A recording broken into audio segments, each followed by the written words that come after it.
আজকাল কন্টেন্ট ক্রিয়েশনের নাম শুনলেই মানুষ ঝাঁপ দিয়ে পড়ে ক্যামেরার সামনে, কিন্তু তৈরি করছে কন্টেন্টের নামে মানহীন এবং অশ্লীল ভিডিও।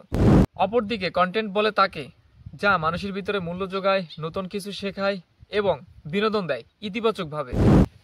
একজন ভালো কন্টেন্ট ক্রিয়েটর হতে চাইলে আপনার ভিতরে কয়েকটা স্কিল লাগবে। এই স্কিলগুলোর ভিতরে আছে creativity, research, script writing, video editing, communication এবং কনসিস্টেন্সি। এই স্কিলগুলো যদি থাকে তাহলে আপনি একজন ভালো কন্টেন্ট ক্রিয়েটর হতে পারবেন। এই স্কিলগুলোর পাশাপাশি আপনি যে পার্টিকুলার প্ল্যাটফর্মের জন্য ভিডিও বানাবেন, ওই প্ল্যাটফর্মের অ্যালগোরিদম বোঝা, প্রপারভাবে এসইও করা এবং সঠিক নিয়মে ভিডিওটি আপলোড করা, তাহলেই আপনি সময়ের সাথে সাথে সামনের দিকে আগাতে পারবেন। আর এই স্কিলগুলোর ভিতরে যদি আপনার ঘাটতি থাকে তাহলে আমি যে স্কিলগুলোর কথা বলেছি এগুলো আপনি নোট ডাউন করেন, ডে বাই ডে ইমপ্রুভমেন্ট আনার চেষ্টা করেন। আশা করি আপনিও ভালো কন্টেন্ট তৈরি করতে পারবেন।